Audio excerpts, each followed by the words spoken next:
Оқушылар, сәлеметсіздер ма? Ертеңгі 11 ақпан Бердібек Соқпақбаевтың «Менің атым Қожа» повесінен үзінді.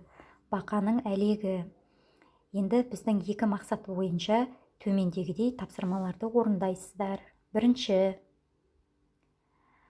шығармадағы көріктеу құралдарын сәйкестендіріңіздер.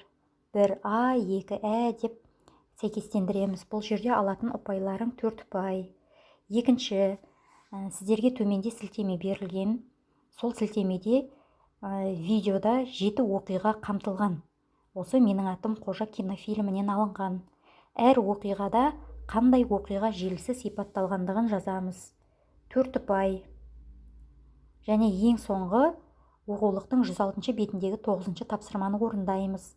Сенің адамгершілігің бар бала екендігіңе сенгенмін, Қожа деген тақырыпта шығармадағы тентек қожаға 50-60 сөз көлемінде хат жазамыз.